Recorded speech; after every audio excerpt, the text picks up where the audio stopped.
the next part is the procedure with one parameter, that is input parameter. So you can see. Okay, so let's come to this part. So here, what we are doing, we will be passing an input parameter. So for example, we have to run a query, but for a certain condition. For example, we have that salesman table. Okay, so for example, I want to see only those salesmen who have a commission more than 11%. So for that, I would be passing the commission percentage, which I need to compare, and it will give me the query result. It won't give me the single output. It will give me the complete table output.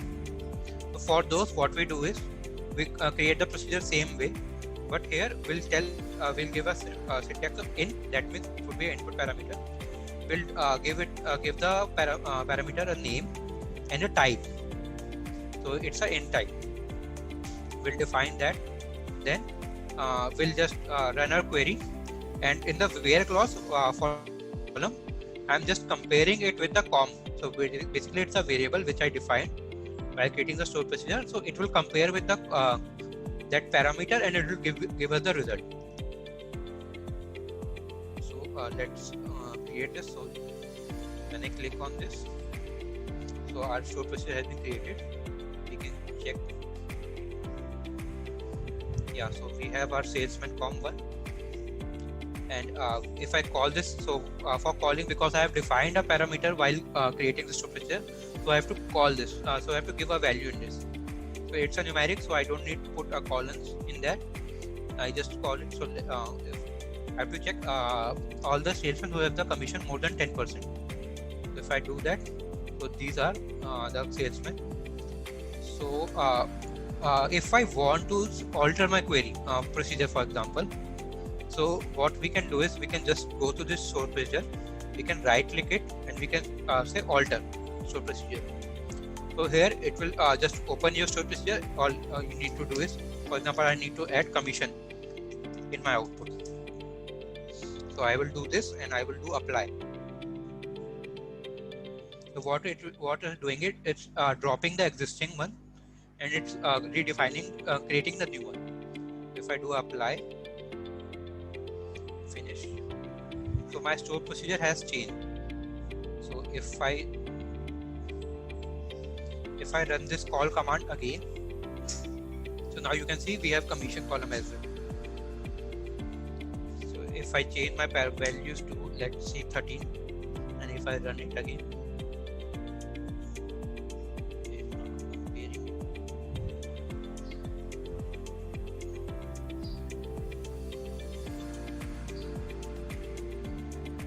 I think Swap, you defined the com parameter as an int. I don't know if you can give the float values there. I'm not sure.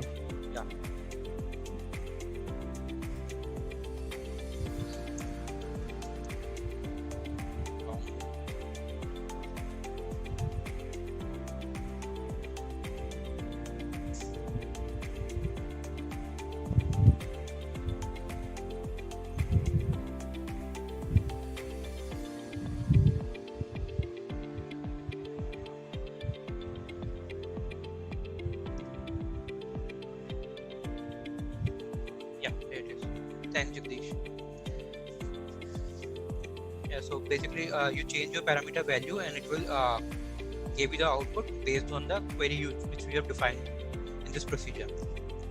So, these are the procedure in which you give just the input, but you are not taking any output of it. Okay, so next week. So one quick question. Swap. See, you just modified it here, right? So you just modified the int to long right here, right? Yeah. But after that, you still had to go and sort of change in the stored procedure. Why was that? I think so. If you make the modification here, would it not affect the stored procedure? Chaitanya, whenever you can't alter it directly. So basically, I have to, if I want to do it from here, what I need to do is I need to drop the existing stored procedure and then run it again. Okay. And while changing it from here, what it does, it drop it itself and it is created again. Got it. Okay. Save me 2 commands. Okay, so that's basically okay, understood. Okay, so the real, it's really stored here, right? So that's really where it is. It's not, in this place, correct? It's not in here, so you still have to drop it. And when you recreate it, it will create a new one over here where I just marked. No? Yeah. Okay. So let Got me it. show you that again. So if when I alter, so for example, I just remove commission for time being. Okay. So whenever I do apply, so you can see the syntax. So it's dropping the existing procedure, and then it's creating it. Got it, sir. Thank you.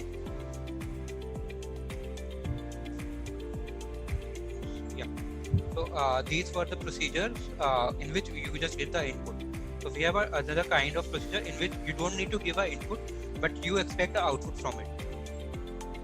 So for these procedure, what we do, the syntax is the same, but in last we were defining it as in, but in this we'll define as out.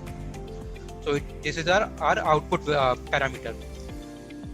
So the value, basically we'll give it a name and we'll define its value. Basically variable type. So what I am doing is I am just trying to find out what is the maximum amount of the orders in the order table, and I'm just storing it into my variable. So let's say it's a %m. So the syntax is the same. Just select max amount. Here you have to pass that value into the variable parameter we define. So it's like the max output of the max amount. We are passing that into the highest price, and then we just call this procedure, and this highest price value gets saved into that percentage @m, and then we can just call the @m and we can see its value. So once again we just store this procedure. Okay, yeah, so this procedure has been saved.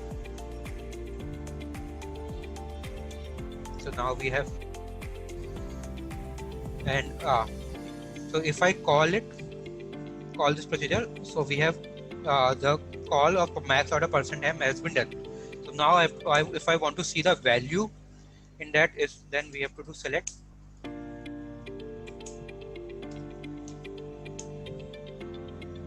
and so this is the value. This is the maximum amount of the order which was placed in the order table. So in these you don't need to pass any input, but it will still give you the output whenever you run this query. Okay, so now we have the last type of stored procedure based on the input-output parameters. So here we'll define both input and output parameters. So it's like, for example, one quick question. Yeah. I think you may have mentioned this already, but what's the value of this delimiter, and what does it mean, and what does it do? So okay, delimiter basically it tells the SQL from where to where the procedure is, the starting and the ending of the procedure. So whenever you create a stored procedure, it should be between delimiters. The sign which you use here is used as a delimiter for the query. So after end, we just put this sign, and we write delimiter again, and we just put a semicolon. So you already have create and end, right? So doesn't that already do the job? No. So if I remove this part and if I run this, so it will it will take this part as also of the part of that query. So then what is the end doing here? For example, this end here that you have, this one. Yeah, end is the begin and end. So basically it's the begin and end. So we also have if clause, case statement in the stored procedure. So that we write out of the begin and end clause. So for example, let's say I'm taking a max amount and I have to categorize it. So if my max amount is more than 5,000, I have to categorize it as a good sale. If less than 5,000, it's a bad sale. So for those, I will just write a if statement here, stating that condition, and it will, and then I will put my delimiter. So it will tell the procedure that the procedure is ending here. it is just telling the query is ending here, and this delimiter defines where the complete store procedure is ending. Okay. And yeah, so when we call it, so it will call the procedure from here to here. Got it. Okay. Thank you. Okay, so at last we have this in and out parameters. So here what we defined is we defined so in out and in parameter. So previously we have only out parameter, but we right now we have in out parameter. So difference is whenever you use in and out parameter, basically you are giving both input and output. We'll go for a in out parameter. We'll give the variable name, the variable type, and whenever you use a varchar, it's logical to define the length of it. Similarly, we'll give that our input parameter, that is a city name and the length of that variable. So what I am trying to find out is I will give the city name and I want to find the customer who are in these cities. Okay, yeah. So what I am doing is we are doing select C name, that is the column name of the customer table, and we are storing it into the our variable C name from the customer table, where city is equal to city name. The city name is the variable which we have defined above. So one drawback of this type of store procedure is, for example, if we use let's see the customer table first. So we have a customer table. So these are the cities. Like we have 2 New York, 2 London, and rest are only one. Okay. So because we are stating an output variable, so what it will do is, so let's see when I run for Delhi. So we don't have any Delhi in this. So when I run, okay, I have to create a procedure first. Procedure has been created, and if I run the city for Delhi, so it won't give me any output because it didn't find any data. So if I run for Paris,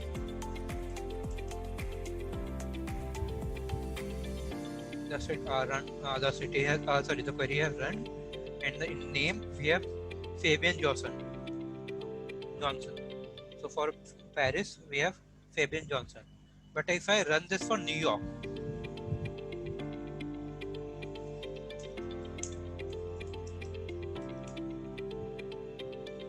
so it will give you an error stating that the result consists of one or more rows.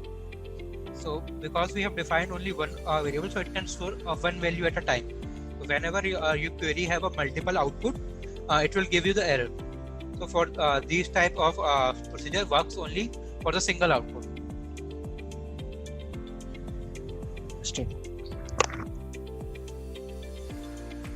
Yeah, so these are the 4 types of store procedure based on the types of parameters which we are using. So we can go without parameter. We can just use input parameter. We can just go for the output parameter, or you can go for in-out parameter. And it's not necessary to have a query always. We can have a normal equations as well. Okay. So yeah, that's all for today. So if you have any query for this, let me know. And for next session, we'll go for the case statement and the loops in store procedure. Okay. So Swap, I have some question. Yeah. So for example, like now we are using KKSS database and we are creating some store procedures, all those. Yeah. So for example, if the client has given some new database, is it this store procedure, is there any way to transfer all this? For example, max sales or some by default we will create some of them which will be useful there as well. So how flexible is it to transfer or use that from the database which we have created to the client database? If you are transferring it, the issue would be you are defining the table name. Okay. So for these kind of, for example, if you are using this kind of store procedure in which it's not related to the table or any database, so you can just call it by giving the reference of that database. So you can just call, for example, I am calling this. So I can do kkss dot. So it will give me. So you can see, if I do kkss dot, it will give me all the procedure. which are in the KKS database. But the thing would be these kind of store procedure have already the table name in that from that database. So transferring those to a new database won't help you. Okay, got it.